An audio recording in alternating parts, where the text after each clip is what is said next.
Здравствуйте, уважаемые зрители. Апснахабар продолжает работу, и мы снова говорим об обороноспособности Абхазии. У меня в гостях общественный деятель Тенгиз Джопла. Тенгиз, тебя всегда интересно читать в социальных сетях, и мы периодически тебя зовем в нашу студию тоже. Сегодня, и как в последние недели, в нашей студии мы говорим о нашей обороноспособности. Я знаю, что ты внимательно изучал эту тему, да, в прошлом, как ты говорил. Вот начнем, наверное, с того, какие модели армии могут быть ближе для Абхазии, какую модель мы могли бы использовать, и исходя с точки зрения современности, ну и, в общем-то, опыта самого нашего абхазского народа. Да? У нас же тоже непрерывная борьба за свободу, суверенитет и так далее. Ну, прежде чем начать формировать вооруженные силы, необходимо обязательно учитывать экономические условия, социальные условия, тот потенциал, который мы можем направить на развитие вооруженных сил. Учитывая, конечно, исторический опыт, это имеет очень важное значение. Хотя опыт боевых действий, он со временем теряет свою ценность, потому что война постоянно меняется, очень такое динамично развивающееся социальное явление, социально-политическое явление, особенно под воздействием научно-технического прогресса. Был период, когда мы внимательно изучали возможности развития вооруженных сил Республики Абхазия в рамках площадки АИНАР, политическая партия. У нас даже был проект, который мы публично представляли, если я не ошибаюсь, и руководство об этом говорили.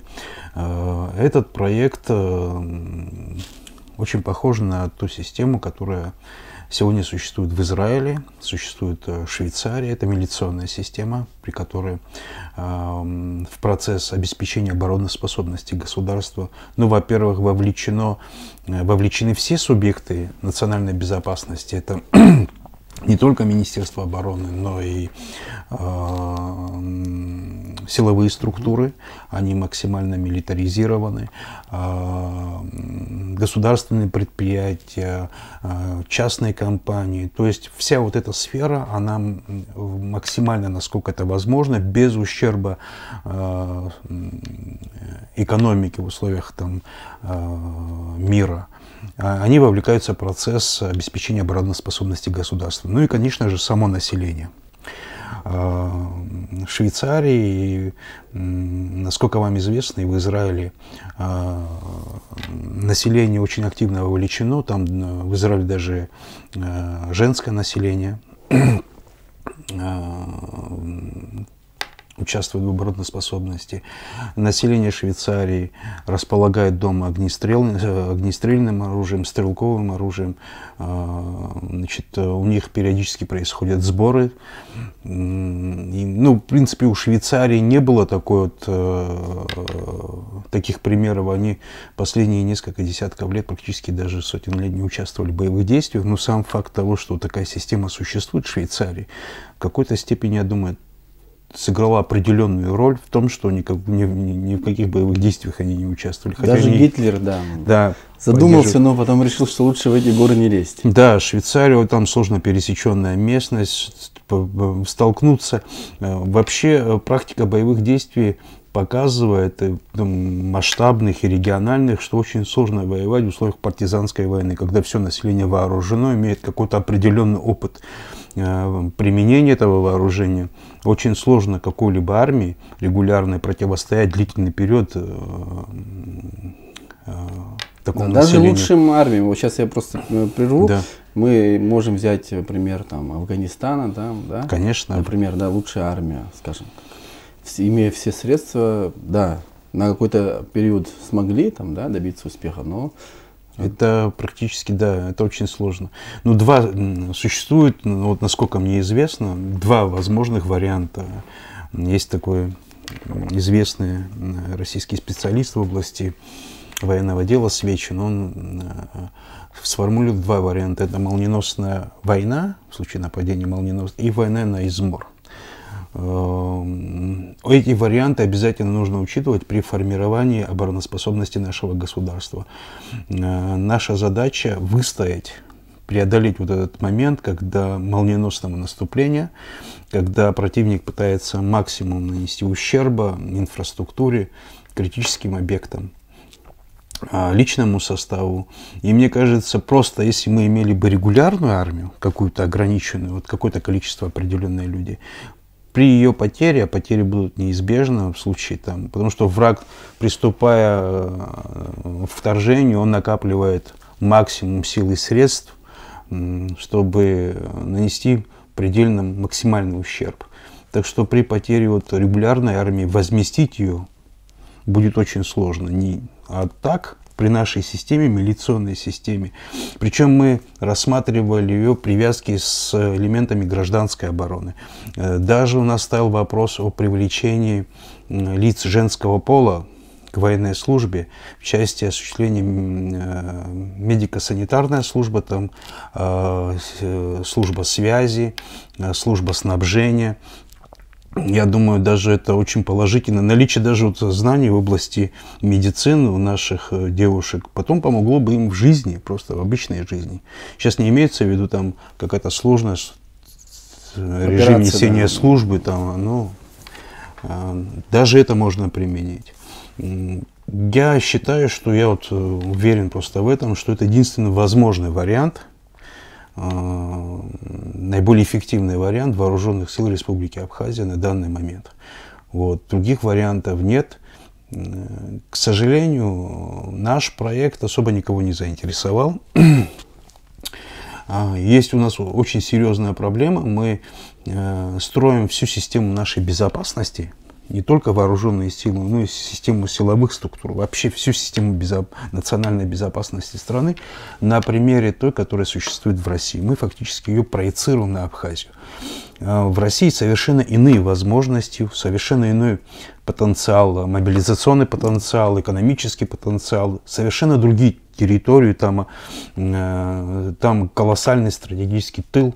У нас таких возможностей вообще нет. Мы должны учитывать наши территории, наш рельеф местности, наши людские ресурсы, наши экономические возможности, насколько мы долго сможем обеспечивать оборону, там, какие наиболее опасные участки у нас есть, какие у нас есть экономические возможности, потому что длительная война требует постоянных ресурсов.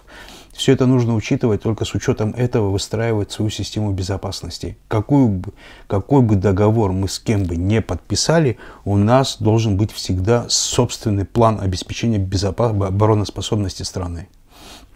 Вот. Это единственный вариант. Я хочу сейчас резюмировать и для наших зрителей тоже, которые не сильно вовлечены в эту тему. То есть неправильно сравнивать. Скажем, мы знаем, что там у Грузии порядка 40 тысяч, да, сейчас армия. Да. И мы говорим, а сколько у нас, да?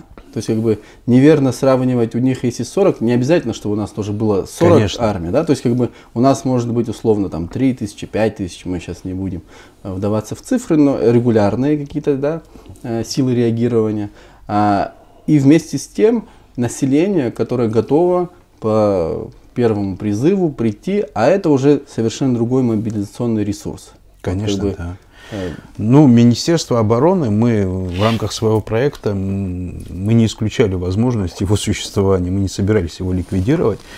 Предполагалось, что Министерство обороны, во-первых, будет обеспечивать сохранение материально-технической части, вот, вооружения, там, боеприпасов, там, и так далее. Танк у себя во дворе не спрячешь. Да, не спрячешь, да.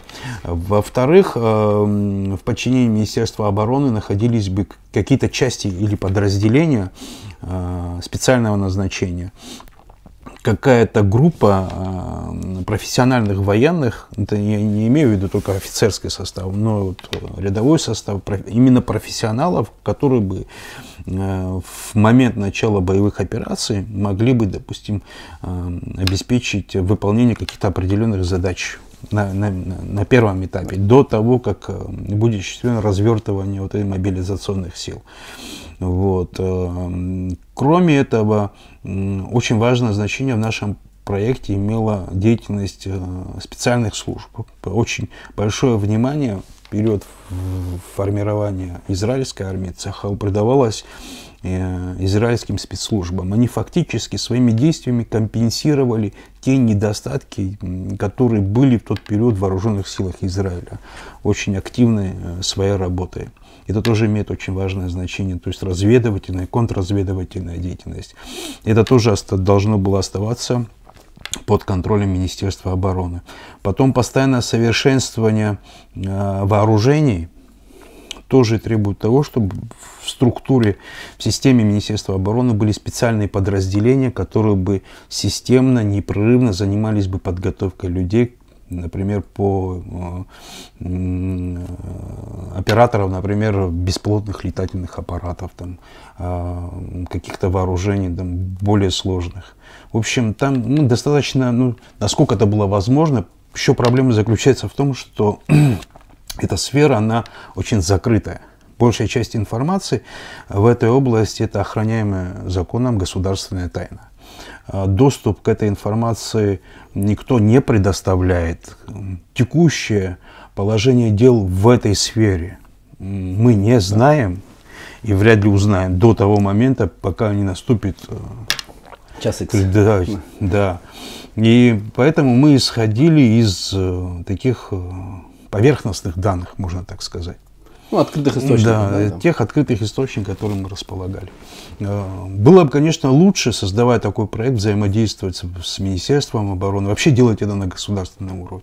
Я считаю, что это большая ошибка государства, нашего государства, чтобы мы не пошли по собственному пути формирования вооруженных сил страны. Тем более у нас такой богатый опыт был противостояния 92-93 года. И после этого очень долгое время мы вели активную борьбу с разведдиверсионными группами приграничных с Грузией районов. У нас был потенциал, у нас были кадры. Эти люди, которые они уже в возрасте, они постарели, так никого не подготовив. Мы в какой-то степени, у меня существует такое ощущение, что мы очень сильно отстали и в части материально-технического оснащения отстаем, и в части профессионального подготовки отстаем. Такое ощущение сохраняется, по крайней мере. Очень хочется надеяться, что это не так. Хочу несколько тем затронуть. Начну, наверное, с того, что если мы говорили о Швейцарии, то эта страна ни с кем не воюет, но продолжает держать такую свою высокую планку подготовленности. В этом смысле наша подготовленность, она ничем не должна уступать в том смысле, что мы всегда должны быть просто готовыми быть. Да. То есть не обязательно, что ожидать нападения, но регион такой сложный, у нас нет мирного договора, и это наша даже обязанность. Ты сказал по поводу технических нововведений, тех же операторов дронов и так далее. Мы можем сейчас смотреть за событиями, которые происходят на территории Украины, и видеть, как используют эти дроны, даже обычные дроны, которые, как разведчиков используют, как подвешивают там определенные, боеприпасы, гранаты, и так далее. То есть этот прогресс, который происходит технологически, он всегда сильно влияет на армию. И здесь в комментариях под нашими видео говорят, что мы 30 лет ничего не делали, тогда обобщенно говорят. Но сейчас поздно. Как ты думаешь, хорошо, даже если мы признаем, что 30 лет мы ничего не делали, снимает ли это с нас ответственность, что мы дальше ничего не должны делать? Конечно, нет. Это с нас это не снимает ответственность. Никогда не поздно что-то делать. Вообще, конечно, было бы хорошо это начать делать раньше, но даже если сейчас, если мы начнем это делать, это просто жизненно необходимо. Там вообще вопрос не должен так ставиться. Война – это вопрос выживания, там вопрос жизни и смерти. Там никогда не поздно бороться за собственное существование. Что касается, Украины, в принципе, до Украины уже события в Нагорном Карабахе показали, насколько эффективно используются сегодня беспилотные летательные аппараты. Они используются и в разведывательных целях, используются как ударные, барражирующие боеприпасы.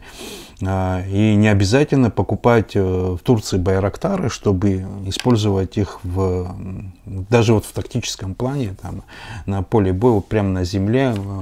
Многие покупают простейшие беспилотники, вот квадрокоптеры, они их используют, группы, которые сегодня воюют в Восточной Украине, они их используют в разведывательных целях, они их используют для корректировки огня. Фактически это гражданские аппараты, но тем не менее их приспосабливают к условиям боевых действий. Мы в этом направлении тоже должны активно работать. У нас пока есть возможность приобрести эти аппараты, у нас есть пока возможность обучить людей пользоваться этими устройствами. Было бы хорошо, чтобы та группа резервистов, которая у нас сегодня, и что Министерство обороны взаимодействовало с ними, выявляло среди них или выделяло среди них какие-то группы людей, с которыми отдельно их будут готовить как операторов этих аппаратов, потому что эти устройства очень активно применяются. Просто такого широкого распространения даже вот квадрокоптеров, всего, как на Украине сегодня, и нигде, ни в какой части боевых действий, ни региональном уровне не было. Там огромная линия фронта. Да, по линии фронта большой там местность тоже в этом смысле благоволит. Да, кстати говоря, насчет местности, там очень много, там максимум среднепересеченная местность, открытая местность, очень мало лесного покрова, вот ближе к Киеву там может быть больше. И использование этих аппаратов очень эффективно, они выявляются огневые точки, обнаруживается перемещение боевой техники. Кстати говоря, у нас в этом плане, вот я сравнивал тоже эту местность, театр военных действий на Украине и в Армении, там очень открытые места. Части, например, применения противникам таких бесплотных летательных аппаратов. У нас сложно пересеченная местность, горы, предгорья и очень густой лесной покров. И эффективность бесплотных летательных аппаратов противника будет не такой высокой, на мой взгляд, как, например, в Армении была. Но если, конечно, это какие-то непродвинутые бесплотные, которые снабжены тепловизорами. В общем, в любом случае нужно идти в ногу со временем. Мир очень быстро меняется. Чтобы нам не пришлось учиться на поле боя, было бы замечательно, если мы начали учиться сегодня, в мирное время. И, возможно, чем больше мы научимся, чем лучше мы подготовимся, тем больше мы создадим условия, что вообще никакого конфликта не будет. Я думаю, вот это именно главное. И сейчас, оценивая ситуацию, я могу высказать свое субъективное мнение, оценивая ситуацию на текущий момент, которая происходит на Украине, которая происходит в Грузии. Я думаю, что вряд ли в ближайшее время грузинская страна предпримет какие-либо шаги в отношении Абхазии или Южной Осетии, по крайней мере, с точки зрения здравого смысла или логики, оснований таких у них пока нет. Вот мне так кажется. Но мы не можем рассчитывать конечно, мы это не можем на это рассчитывать. Мы всегда должны быть готовы. И фактор того, что у них вооружение больше, материально-техническое оснащение они лучше, это не ключевой фактор. Потому что много раз в истории это никому не помогало. Это, например, англо-бурская война, там с англичанами воевали, они вообще ничего не имели, но они выиграли. Хороший пример мы сами. Да, наша война 92-93 года, мы встречали грузинские танки с гладкоствольными ружьями. Так же было. В конечном итоге мы победили. Это не самое главное. Самое главное, самое главное, на мой взгляд, это психологический настрой народа. Мы должны сохранить единство, сплоченность, уверенность в своей победе, даже не сомневаться в этом. И второе, очень важно, чтобы правительство нашей страны, руководство страны придавала очень такое серьезное внимание, пристальное внимание вопросу перевооружения армии, модернизации армии, подготовки личного состава, чтобы мы все население страны было вовлечено в этот процесс, потому что это очень важный момент. И я думаю, что каждый гражданин страны, каждый человек, который проживает в Абхазии, это прекрасно понимает. Здесь не может быть никаких политических там аспектов, там, неприязни, там, еще чего-то. В этом вопросе мы должны быть едины. Еще один хотел аспект затронуть, это информационная составляющая нашего, скажем так, противостояния. Дело в том, что все чаще и чаще за последние годы Грузии все-таки удалось, да, вот, внедрить в сознание, скажем так, мирового сообщества эту мысль оккупированные территории. И мы, на мой взгляд, очень как-то без особого рвения боремся, да, вот с этим постулатом, что мы оккупированы и так далее. То есть на международные площадки нас там не допускают, и с информационными ресурсами у нас тоже, можно сказать, беда в этом смысле, да? Да. Вот этот фактор, как информационная борьба, как ты видишь вот, нашу страну, нашу позицию, и как ее изменить и улучшить? Есть известная фраза Клаузевица, что война – это продолжение политики иными средствами. Но в нашем случае это утверждение не действует, потому что в 1993 году закончилось, я высказываю собственное мнение, в 1993 году закончилась одна фаза войны. Мы мирного договора не подписали. И фаза войны с применением вооруженного насилия, она условно, можно сказать, закончилась. Даже в этот период она не закончилась, да.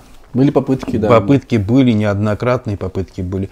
Потом война начала последовательно трансформироваться. Она превратилась в скрытую разведдиверсионную войну, постоянная нестабильность в приграничных районах была. Потом грузинская страна меняет политику, но вот война, она продолжается. Это торговая война, экономическая война, финансовая, информационная, дипломатическая. Все элементы войны против нас действовали все эти 30 лет. Мы со своей стороны никакой активности по противодействию этой войне, за исключением от активности, связанной с борьбой с терроризмом, да, приграничных районах, мы ничего не делали. Мы должны были тоже в ответ вдвойне активнее работать и в информационном плане, и в демографическом плане. Конечно, они пользуются всеми возможностями, чтобы... Что такое война? Война – это попытка достичь какую-то политическую цель. Вы используете в политике, вообще нет понятия, как Толеран говорил, преступление. В политике бывает ошибка политическая. Так что с помощью насилия вы это делаете или какими-то иными средствами, неважно. Вот у вас есть политическая цель, вы ее должны достигнуть. С помощью насилия у них не получилось, они сейчас используют другие способы достижения своей политической цели. Мы должны делать то же самое, абсолютно. Наша политическая цель – это независимость нашего государства. Нам его нужно сохранить любой ценой. И в этом плане, к сожалению, ни Министерство иностранных дел, никакой активности. Вот в первые годы после войны, я помню, достаточно серьезная активность была. Были даже в этом процессе участвовали люди, которые не работали в Министерстве иностранных дел. Там обычные бизнесмены, которые куда-то ехали, там представители культуры. Там, мы все пытались что-то пропагандировать. Мы приезжали, там всем говорили, что вы знаете, у нас вот геноцид был, у нас вот такие проблемы были. У нас сейчас ничего этого не делается. Не то, что не мы не делаем, и даже Министерство иностранных дел этим не занимается. Такой активности я не замечаю, я ее не вижу. Такое ощущение, что вот мы пассивно ждем, что нас завтра еще кто-то признает, там послезавтра еще кто-то признает. Это неправильная политика. В информационном пространстве мы очень серьезно проигрываем, потому что мы тоже в этом направлении не... как Чичерин, по-моему, сказал, что Дипломатия – это пропаганда, пропаганда, еще раз пропаганда. Вот этой пропаганды, абхазской позиции, того всего, что нашей именно правды, нигде нету в информационном поле. Есть абсолютно полное засилье грузинского понимания проблемы. Это тоже наша вина. И в экономическом плане у нас, с точки зрения, если мы начнем рассматривать, очень слабая энергетическая безопасность. Ее практически она вот на грани гибели. Полное отсутствие продовольственной безопасности. Вот. У нас просто непочатый край работы. Вообще в системе безопасности у нас все 30 лет не было никакого системного подхода. У нас не было, во-первых, образа той системы безопасности. Стратегии не было, да? Какая нам нужна? У нас ничего не было. У нас даже военной доктрины, полноценной доктрины, которая бы отвечала нашим интересам, с учетом возможного варианта развития событий на несколько лет вперед. Потому что невозможно там военную доктрину в краткосрочном плане формировать. Нужно делать ее долгосрочной. У нас этого тоже не было. У нас вообще концепции национальной безопасности как такового нормального документа тоже не было. Это все наши ошибки. И сейчас, конечно, вот сейчас наброситься на решение всех этих проблем не получится, но хотя бы наиболее важные какие-то действия уже нужно предпринимать. Это очень хороший звонок, кстати, то, что сегодня происходит на Украине, это и в Армении происходило. Это очень хороший звонок для нас всех, что мы должны, не знаю, собраться, сосредоточиться на решении собственных проблем. И мы должны, тоже очень важно, чтобы понимать, что если мы сами не решим собственные проблемы, никто их не решит. Но у нас, к сожалению, есть привычка решать собственные проблемы чужими руками. Да. Вот, к сожалению. Спасибо, Тенгиз, за эту беседу. Я думаю, что мы затронули несколько аспектов. Здесь, на мой взгляд, самое важное – это понимать, что не важно, что было десятилетия назад, в том смысле, что это не должно повлиять на наше желание и на наши усилия изменить ситуацию к лучшему. Но важно с точки зрения анализа этих лет, да, и того, что было сделано и что не было сделано, для того, чтобы уже с этим анализом мы могли, учитывая ошибки, недостатки, менять нашу концепцию, создавать ее, да, стратегию. И я надеюсь, что наши зрители будут репостить это видео, писать вопросы под ним. Мы будем разные аспекты нашей обороны затрагивать. Следующая наша передача будет о медицине и безопасности. Поэтому подписывайтесь на Апснахабар, делитесь нашими видео. Спасибо, Тенгиз, еще раз за нашу беседу. Ну Спасибо. И завершаю я нашу передачу словами Наунакдзе Апсенра. Абзирас. Абзирас.